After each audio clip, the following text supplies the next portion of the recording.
O jornalismo da região com responsabilidade e credibilidade.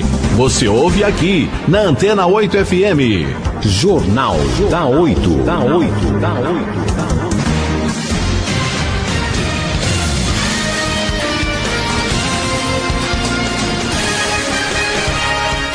César, 8h36, a gente tem uma pauta aí, né?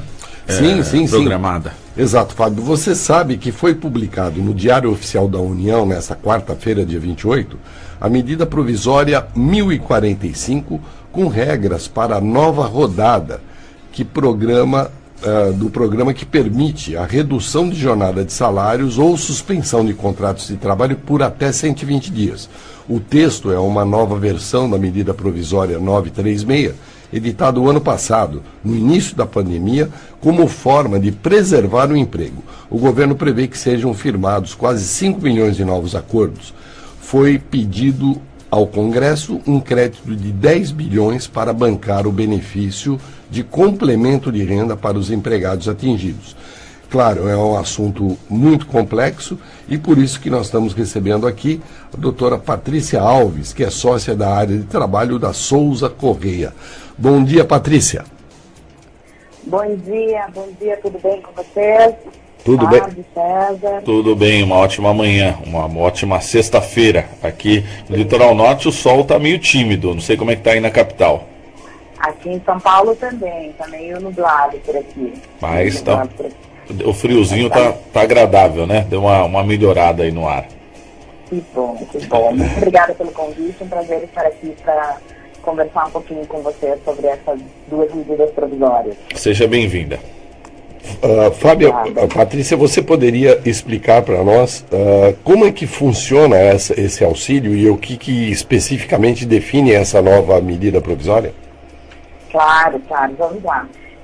Bom, conforme você comentou, né, na verdade assim, é praticamente uma redução do mesmo programa que nós tivemos, né, no ano passado, por meio da medida provisória 936, que, né, acabou sendo convertida em lei.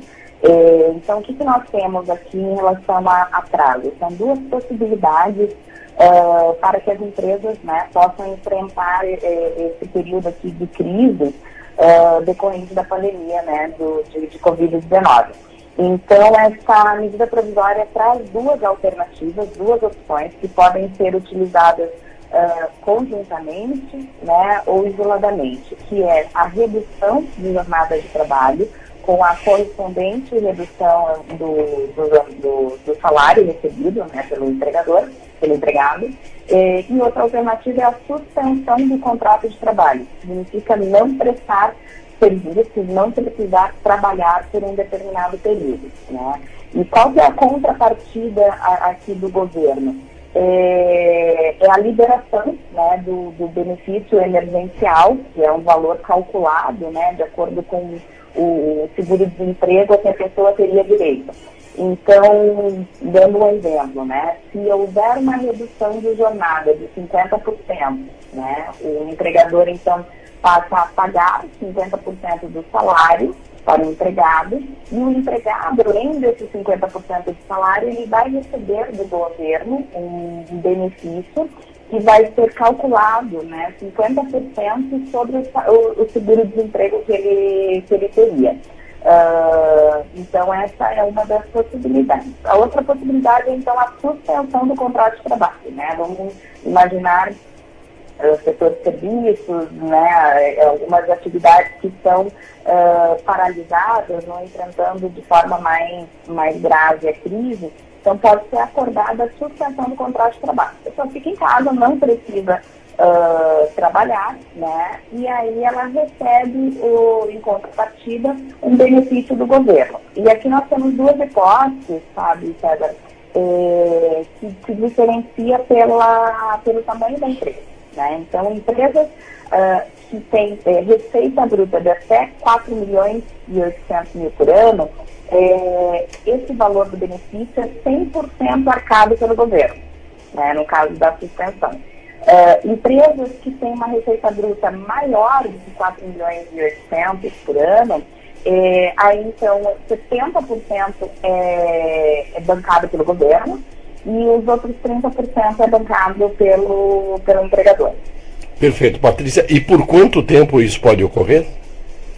Por enquanto, por 120 dias, tá? Essa medida provisória, ela trouxe esse prazo de até 120 dias a partir da publicação, né? Então, como aconteceu isso em 27 de abril, que foi a data da publicação da medida provisória, pode acontecer, esse programa pode ser aplicado por, no máximo, né, por até 120 dias.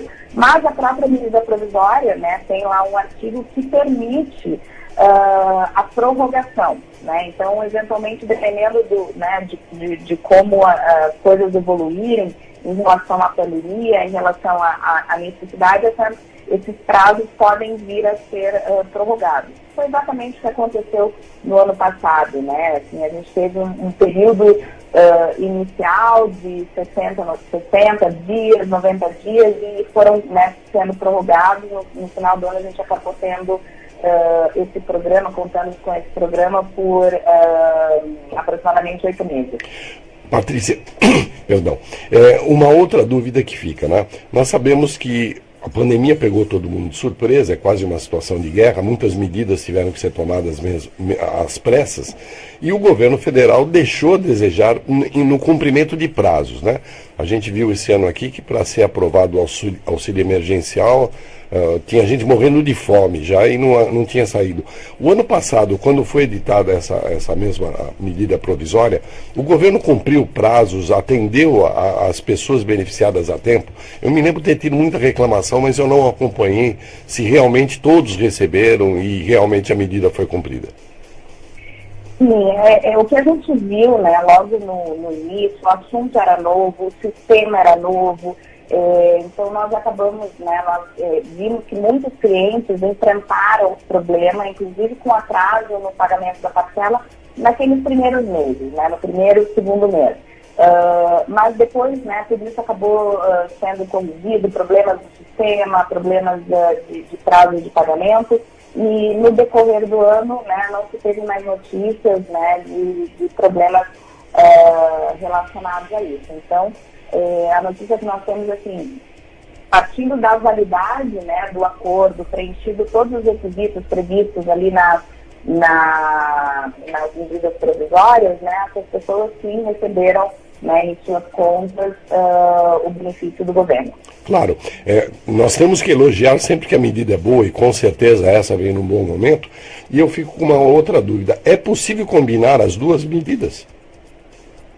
Sim, é possível, né? Não de forma concomitante, obviamente, mas é possível que as partes acordem, por exemplo, que haverá uma suspensão do contrato de trabalho por 60 dias e depois nos próximos 60 uma redução da jornada de trabalho. Isso pode ser flexibilizado, né, ser acordado desde que, né, a soma de todos os períodos não ultrapasse os 120 dias previstos na medida provisória.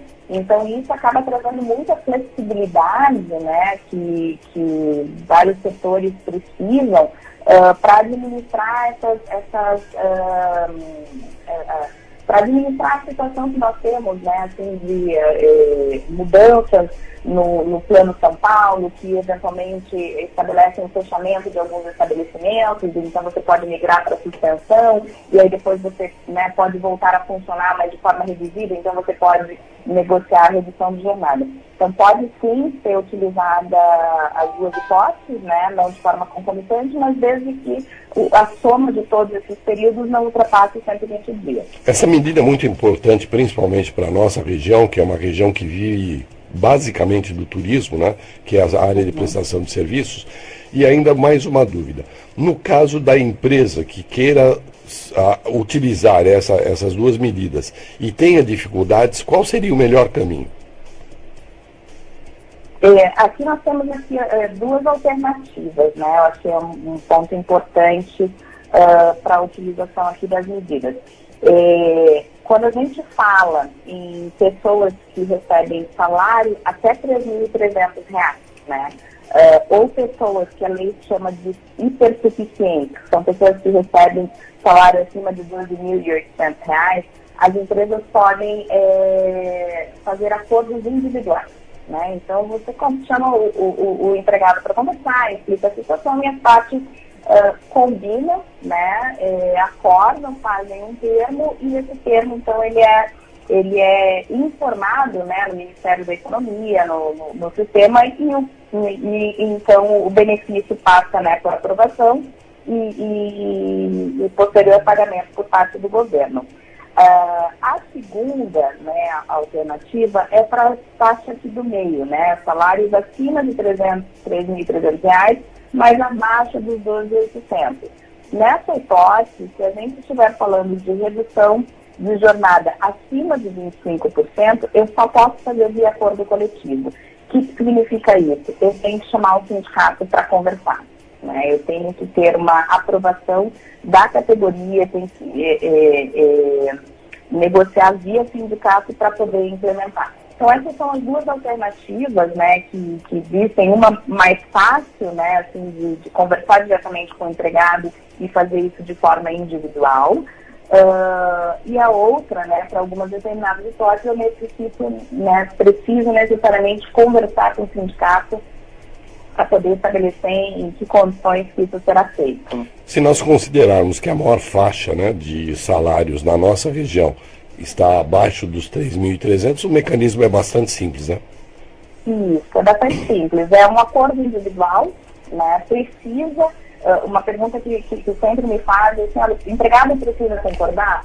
A resposta é sim, tá? A gente precisa que o empregado assine também. É um acordo individual, não é algo que pode ser imposto, né, pela empresa sem a concordância do empregado. Então, o empregado precisa sim concordar, precisa ter um termo estabelecendo isso, e depois a medida provisória traz aqui uma obrigação de que nos próximos 10 dias a empresa precisa comunicar o sindicato que esse acordo foi feito, né?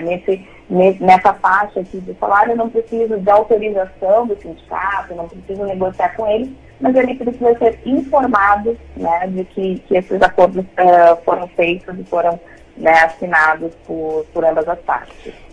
Mais uma pergunta. A Souto Correia faz essa assessoria para as empresas? Sim, nós temos trabalhado desde o ano passado, né, bastante nessas medidas para enfrentamento. Aqui nós temos clientes de diversos setores, né, clientes da área de serviços que foram extremamente impactados e que utilizaram bastante dessas medidas. Nós temos algumas outras situações de clientes que não foram tão impactados, mas tem, né, por exemplo, pessoas do grupo de risco que expostas ao trabalho presencial, né, estão sujeitas a um risco maior.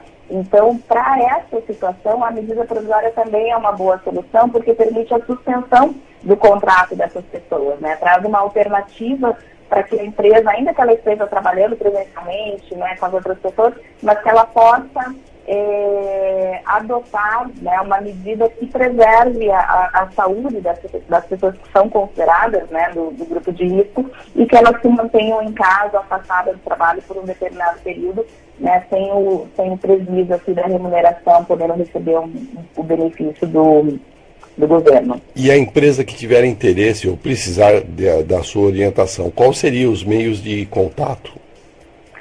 Sim, pode entrar direto em contato conosco, né? O nosso site é soutocorreia.com.br.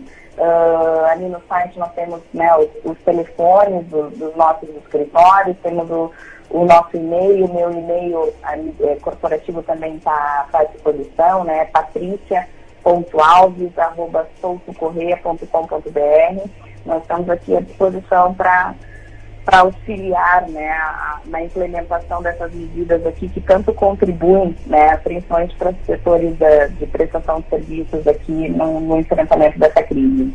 Patrícia, eu tô recebendo aqui uma consulta nós temos o acompanhamento dos ouvintes, tanto pelo WhatsApp como pelo Facebook, e veio uma questão aqui que eu realmente achei interessante. A grande maioria do setor de serviços que nós temos aqui tem salários abaixo dos R$3.300. Então essa área é fácil de resolver. Só que as mesmas empresas, às vezes, têm um gerente, um diretor que recebem acima desse valor. Como é que fica o acordo? Se faz simples com os empregados e com o caso do gerente, o diretor tem que ser feito separado? Isso, exatamente. Se no caso, né, de salário acima de 3.300, a redução for superior a 25%, aí sim a gente precisa, né, da validação do sindicato, tá? O que a gente, isso varia assim de empresa para empresa, de qual, né, o nível de relacionamento que ela possui com o sindicato. Se existe geralmente assim, se existe para uma parcela das pessoas, né, a necessidade de negociar com o sindicato, a gente costuma orientar assim, olha, já que nós vamos ter que negociar com o sindicato para esses poucos empregados, de repente já concluímos todos e tornamos o processo mais simples, mais rápido, porque você faz um único acordo coletivo que abrange todo mundo, né? Não precisa ficar fazendo acordos individuais e depois também procurar o sindicato. Mas isso é visto bastante caso a caso, porque às vezes, né, a comunicação com o sindicato torna alguma questão ali mais difícil, e aí a gente, né, trata de assuntos específicos com o sindicato. Mas, via de regra, assim, se há necessidade de procurar o sindicato para falar de algumas poucas pessoas, às vezes se torna mais simples a gente já fazer tratar todas as situações juntas, né, num único acordo coletivo, em vez de ficar fazendo, né, diversos acordos individuais separadamente. Exato. Patrícia, nós só podemos aqui agradecer a sua atenção, os esclarecimentos que foram dados e deixar sempre os microfones da Rádio Antena 8 à disposição para tudo aquilo que for de utilidade pública, de interesse da comunidade, principalmente nesse momento que nós vivemos de extrema dificuldade, tanto para trabalhadores como para empregados, e, mais uma vez, elogiando a atitude do governo de ter reeditado essa medida. Alguma coisa mais que você queira colocar? Não, de minha parte, eu gostaria, né, de reiterar o agradecimento aqui para vocês. Eu acho importantíssimo esse espaço, né, para a gente conversar e poder difundir, né, a informação e fazer com que ela chegue principalmente ao pequeno empresário, né, que certamente tem dúvidas, que precisa de auxílio, né, que precisa saber como utilizar esses mecanismos aqui para enfrentar, né, essa crise e permitir que o seu negócio continue, né, funcionando e aberto, né. Então, mais uma vez, obrigada aqui pelo espaço e estou à disposição sempre que precisar. Nós que agradecemos e já desejamos a você um excelente fim de semana. Muito obrigado. Muito obrigada, bom dia. 8 horas e 54 minutos, 8h54, aqui na Antena 8 FM e o nosso Jornal da 8. A sua participação sempre muito bem-vinda. 3887-8528 e 992-379608.